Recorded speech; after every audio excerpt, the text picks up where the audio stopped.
welcome back to my film and TV channel. We're going over to Netflix for a little rom-com today. You're not overly complicated, no bells and whistles with this one. And yeah, I think it's one of those films that you're in the right frame of mind and you just want a simple sit back and relax, and it's all right. Yeah, no, as I say, nothing too spectacular. But we're going to look at something called Happiness for Beginners. Please, if you are new to the channel, push that subscribe button, push the bell notifications. Everything film and TV, from epics, epic cinema things to something like this, a little bit more laid back. So join us in TV series, of course. And if you are pushing buttons, or if you push that button, just press that little like button, guys, that little thumbs up button. Very appreciated by me, that's for sure, and thank you. And it's not all about me, this is what other people think as well. I'll give you my 2 pennyworth, but I try and give a cross section. There's not a lot of critics and public out there for this one, although there's quite a few scores, but yeah, we'll get on with it anyway. A romantic comedy starring Ellie Kemper. I do like Ellie Kemper, I must admit, and Luke Grimes. I don't mind Luke Grimes, actually. I think the two do pretty well. The main sort of guys on the screen. An adaptation of the Catherine Centre 2015 novel of the same name, Happiness for Beginners. Also stars such people as Nico Santos. Now, one of my favourites, and this is sort of where I'm coming from with this, one of my favourite sort of laid-back comedies of recent years has been Superstore, and of course Nicky Santos stars in that as Mateo, doesn't he? But it's nice to see him in a film. I think this is the first time I've seen him away from Superstore, in fairness. He does okay. Doesn't have the greatest role, but he does okay. You got Blythe Dancer in this as well, and Ben Cook. So yeah, and different other all likeable. I quite like the characters in this, the ones that were good and the ones who were well, not bad, but you know, a bit less good, let's put it that way.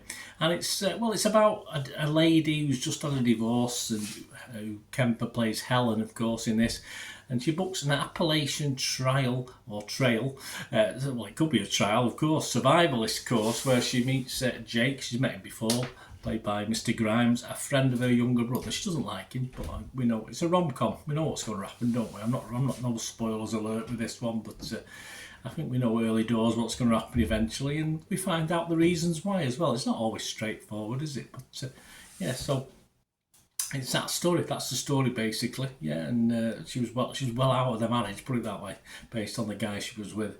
This was released on the 27th of July 2023 through Netflix. I'm recording this as at the 8th of August, so all the scores and comments are as at that date. Rotten Tomatoes audience, only a 54% positivity, so almost about half of people liked it. Half of the people didn't. A little bit better on Internet Movie Database. 6,500 scores and reviews. It's getting 6.1 out of 10, so that's all well and good. About the critics, yeah, the critics don't like it. Rotten Tomatoes critics, 26% positivity. It's only a quarter of them liked it. There's not a lot of them. There's only 23 critics that bothered to leave a score, but it's averaging at a pretty poor 4.8 out of 10. Let's have a look at some of what's been said on Rotten Tomatoes. Neil Minow from RogerEbert.com said, like a mapped out trail, you know where it will end up, but there's enough to enjoy along the way.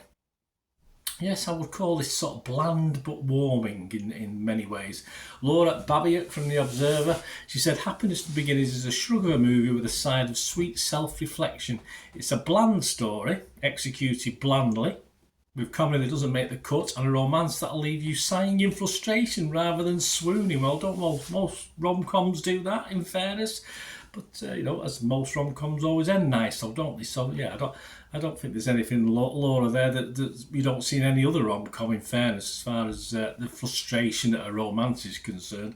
Mick LaSalle from San Francisco Chronicle said, in most ways it's not worth seeing. Fair enough. Yet everything about this movie goes down easy. Fair enough again, and never gives you a reason to stop watching. And I would say that's probably summing up some of what I think as well, that one. Lovia Giaki from Hollywood Reporter said, the woman at its centre remains opaque. Oh, I quite liked her. Her romance is listless. Well, aren't you all? And her journey to self-discovery becomes an endurance test. I think it's a bit harsh, I think, from Lovia there. Metacritic, the other critics site we look at, again, not fantastic. 48% positivity based on 11 reviews, and it's got 2 positives, 7 mixed and 2 negatives, so straight down the middle, and it's scored anywhere between 25 out of 100 and 75 out of 100. The New York Times' Claire Scheffer gave it 50 and said happiness for beginners is inoffensive to a fault. Exactly, I agree. And San Francisco Chronicles' Mick LaSalle, though he quite liked it, he gave it 75. He must have been in a bit of a mood for it like I sort of was.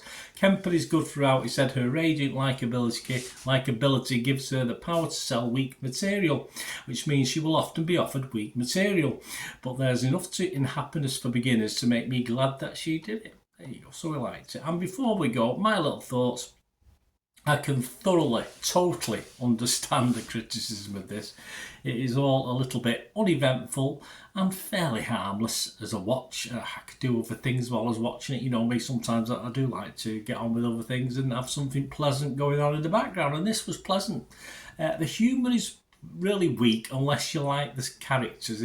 It's the delivery rather than the actual lines given, and if you like the characters, you're okay. And I did like the characters, so it worked for me on that level. The humour, as I said, but I can fully appreciate some people thought, hey, this isn't even funny, because so it's not laugh out loud, it just made me smile. I just like the mannerisms of the characters in it, though not much happens. I did enjoy the laid back time spent with the hikers. There's a bit of a lack of panorama, which sort of saw the Appalachian Trail was probably filmed in someone's backyard. Well, no, the woods in the back of someone's backyard, and of course there's a lot of build up. What you do if you see a bear and all that. I mean, it was sort of setting it up for a bear to come into this film, but unless I dozed off at some stage, I didn't see any bears. But there you go. Keep your eye out. Let me know if you see any. But as I say, there was a lot of build up to it about putting the food in the trees and all this sort of thing. It's a bit like when I went over there to I can't remember which national park it was now, but obviously all the warnings about bears, and I didn't see a single one. Very, very disappointing. You get the urge to leave a butty out just so you might see one, but hey, there you go. Probably not a good idea. Perhaps sometimes, I think what it is with this film, perhaps sometimes you just want to watch something where there's not a lot going on, but you've got reasonable characters and actors on the screen who aren't going to test your brain too much. And I think this was just right for me at this point in time, as I was feeling. I wasn't having my greatest day.